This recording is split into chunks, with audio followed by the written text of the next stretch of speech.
अच्छा, मुखर्जी नगर में किसी को सरवाइव करना है, कोई बच्चा ये वीडियो देख रहा है, उसे मुखर्जी नगर में आना है, तो कितना रुपया वो लेकर आए? क्योंकि स्ट्रगल टाइम पे है तो झेल रहे हैं, क्योंकि इतना पैसा नहीं है कि कहीं और जाके कर सके। करोल बाग में है 20-20 हज़ार के रूम देते हैं वहाँ पे उस हिसाब से खाना होगा, लेकिन उतना पैसा हम लोग नहीं दे सकते। स्ट्रगल कर रहे हो तो हो जाएगा, बस मक्कारी मत करो पढ़ाई से। मैं बहुत मोटा तगड़ा था मगर अब बहुत पतला दुबला हो गया। कितना वजन था पहले? 119 था और अब तो काफ़ी कम हो गया। कितना था? 119 था। 119 किलो?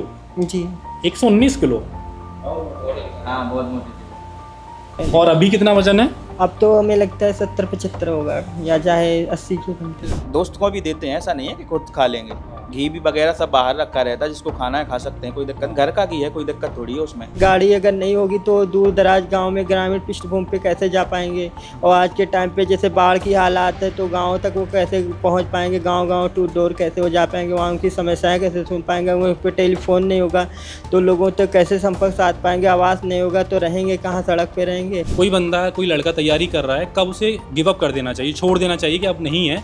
अगर उस टाइम पे नहीं छोड़ा तो मतलब होता है ना कि 6-7-8 साल करता रहा, फिर उसके पास ऑप्शन ही नहीं बचते हैं जाकर के अब क्या करें। हिम्मत टूट जाती, मतलब करने की हिम्मत अब उतनी रहती नहीं है, और कॉन्फिडेंस भी नहीं रहता वो, क्योंकि पीरी ही नहीं निकल रहा है।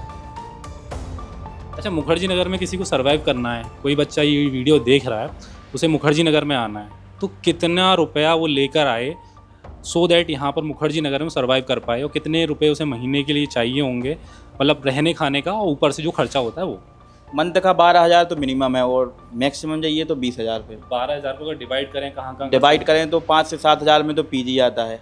अगर रूम भी ले रहे हैं तो 7-8 हज़ार की मिनिमम आता है। उसमें भी आप 2-3 लोग रह रहे हैं तो आपको थोड़ा अफोर्डेबल पड़ेगा वो। ओके, तो इस रूम में 3 लोग रहते हैं, तो क्या किराया है इसका? अब 7,000 पर बेड किराया जाता है इसका। फूड इंक्लूड है? हाँ, फूड इंक्लूड है, लेकिन बहुत ख़राब फूड होता है।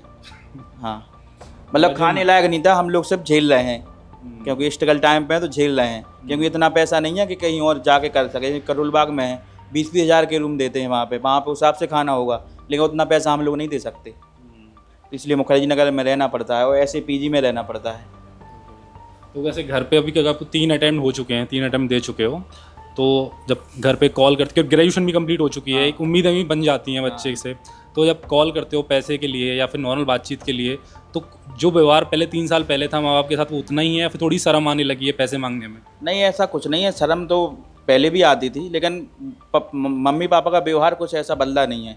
वो इतना प्रेशर नहीं डालते, बोले पढ़ते रहो, पढ़ रहे हो तो हो जाएगा, स्ट्रगल कर रहे हो तो हो जाएगा, बस मक्कारी मत करो पढ़ाई से, ये है। अच्छा, 3 साल से तैयारी कर रहे हो, कुछ शारीरिक बदलाव आए शरीर में?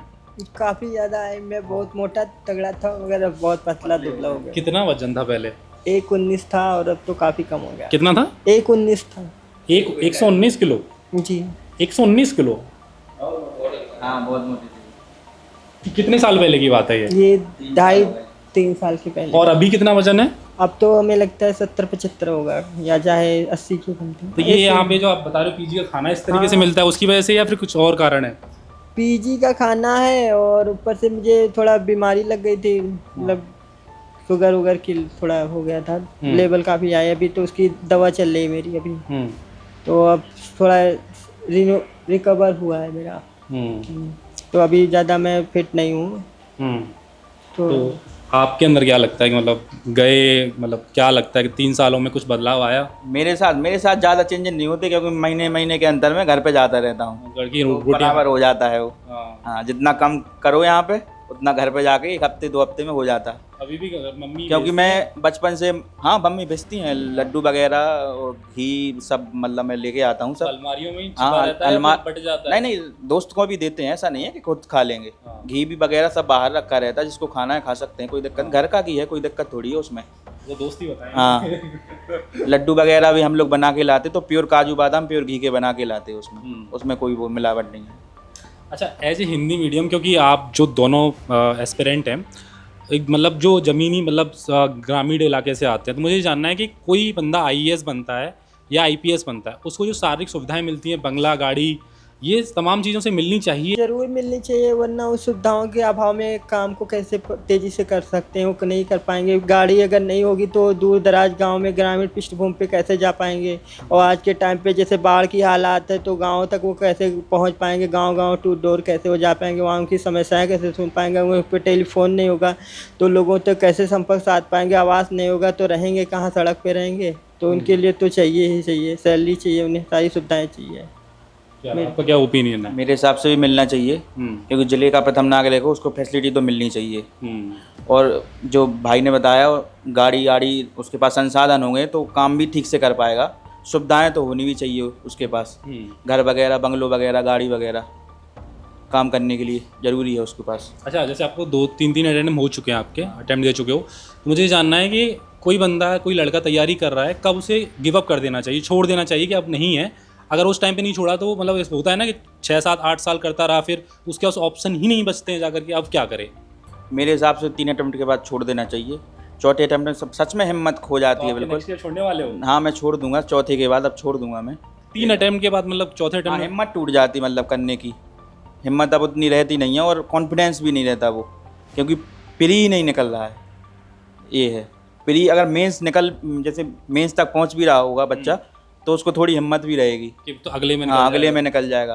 अब मेरा तो प्री ही नहीं निकला अभी, तो मेरी तो हिम्मत अब उतना नहीं रह गई है। चौथा अटेम्प्ट दूंगा मैं, इसके बाद नहीं दूंगा। अच्छा, कैसा फील होता है जब रिजल्ट आता है, पता चलता है कि प्रीलिम्स में नहीं हुआ, आपका नाम नहीं है, देन दोबारा पूरे 1 साल तक वही जर्नी, वही पढ़ाई, उसी तरीके से लाइब्रेरी जाना, वही सुबह उठना, वही शाम को सोना, कैसा लगता है? बहुत बुरा लगता है, क्योंकि इतना पढ़ने के बाद भी नहीं सिलेक्शन हो तो बहुत बुरा लगता है। और वही फिर रिपीट करना पड़ता है, वही सुबह उठो, लाइब्रेरी जाओ, फिर पढ़ने के बाद फिर रूम पर आ जाओ, सो जाओ, फिर जाओ, वही रिपीट करना पड़ता। और वही सब्जेक्ट पढ़ना है, अलग तो कुछ पढ़ना नहीं है, वही पढ़ना है, तो बोरियत भी होने लगता है फिर। आपको कैसा, आप तो मेंस तक पहुँचे हो, कैसा लगता है? मतलब एक अच्छा लगता है कि हाँ कुछ आप नया कर रहे हो। मतलब हर दिन जैसे कुछ ना कुछ न्यूज़ में ऐसा रहता है कि आप कुछ नया सीख रहे हो, कुछ जान रहे हो, तो नया सीखने का एक वो रहता है, अपने अंदर लग रहती है। और दूसरी चीज़ क्या है कि आप डेली रूटीन पे उसे, मतलब एक होता है कि हाँ अंदर क्यों कुछ करना है तो उसे अचीव करना है, तो बस करना है और कुछ नहीं करना। अच्छा, यूपीएससी के जो एस्पिरेंट होते हैं उन्हें समस्याएं क्या होती हैं जब पढ़ाई करते हैं? पूरी जर्नी होती है 3-4, मतलब अगर पंचवर्षीय योजना के रूप में मैं देखूं यहाँ से, तो क्या क्या समस्याओं का सामना करना पड़ता है? पहली तो कंटेंट नहीं मिलते ठीक से, और दूसरा करंट में ज़्यादा दिक्कत आती है। कोई मैगजीन ऐसी होती है कि समझ में नहीं आती है, जैसे कोई कोचिंग निकालती है तो उसकी समझ में नहीं आती, किसी कोचिंग की बहुत बढ़िया रहती है जिससे क्वेश्चन भी आ जाते हैं हम लोग के डायरेक्ट। और ऊपर से हिंदी मीडियम में कुछ टीचर भी ज़्यादा कुछ खास नहीं है, इंग्लिश के ज़्यादा ध्यान देते हैं उसमें।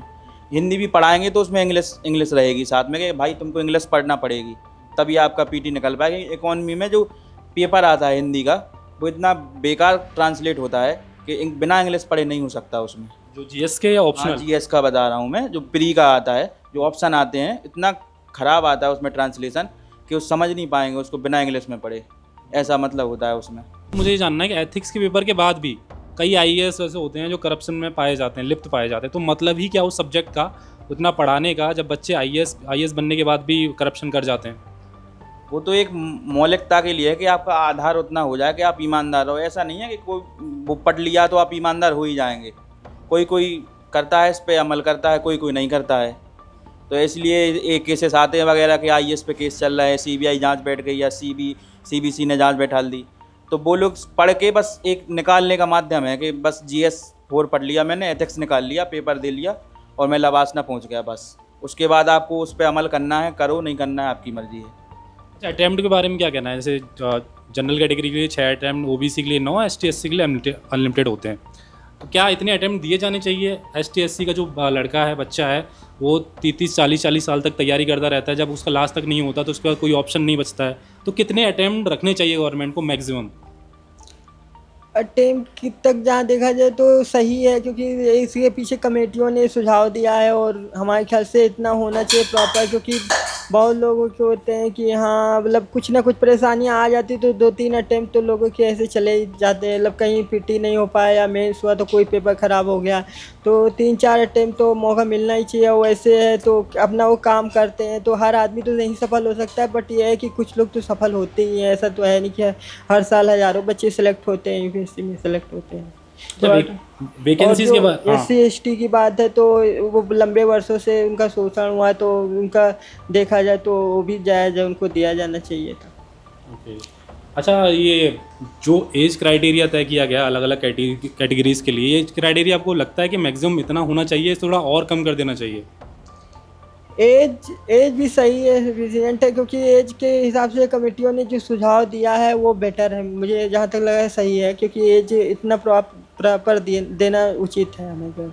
आपका क्या ओपिनियन दोनों? ये जितना होना भी चाहिए, क्योंकि 21 साल में तो ग्रेजुएशन कंप्लीट होती है, 3 साल में कोचिंग कंप्लीट होती है, उसके बाद अटेम्प्ट दे पाते हैं, तो 1-2 अटेम्प्ट में तो बहुत मुश्किल है कि किसी का हो जाए, उसके बाद ही हो पाता है सिलेक्शन। अब एज कम कर देंगे तो वो दे नहीं पाएगा फिर अटेम्प्ट, सिलेक्शन कहाँ से होंगे फिर।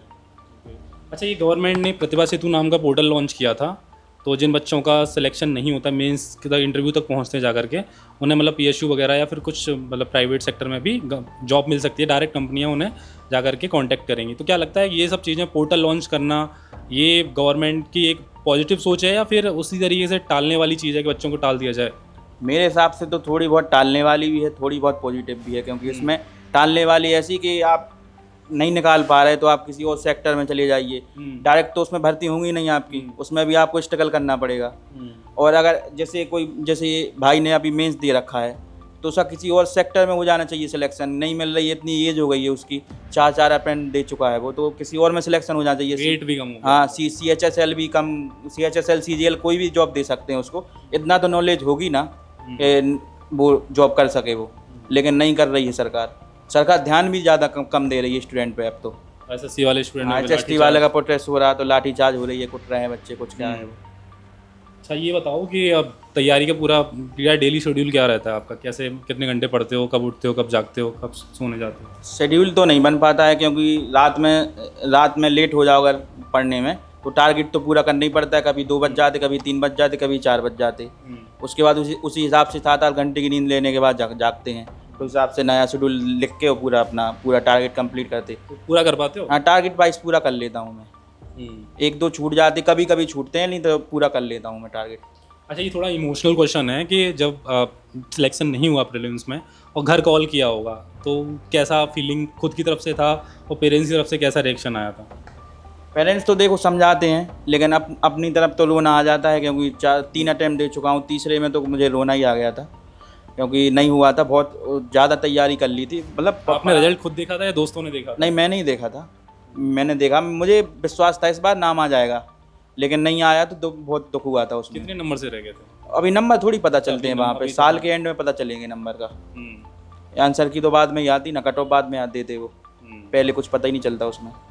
मेरे हिसाब से उन्हें पहले देना चाहिए, ताकि पता रहे कि क्या, हाँ पता रहे कि कितना तुमने सही किया, कितना गलत किया, तो आगे उसी हिसाब से तैयारी करो, क्योंकि मई के टाइम पे पेपर होता है, मई के टाइम पे आंसर की आती है, कट ऑफ आती, उसी हिसाब से पता चलता कि आपके कितने नंबर आए हैं और कितना क्या, तो उसमें 10 दिन में क्या तैयारी कर लेगा कि CSET में काम करना कि GS में काम करना, पता नहीं चलता है उसमें। अच्छा, तो आपको क्या लगता है इस इशू पर? ओवरऑल देखें तो जो मतलब UPSC मतलब एक संस्था के पर जो वो है ट्रस्ट, वो होना चाहिए और अपने पे ट्रस्ट होना चाहिए और अपना परिश्रम करना चाहिए कंटिन्यू, ताकि सफलता अच्छा, मिले। बिना कोचिंग के संभव है तैयारी?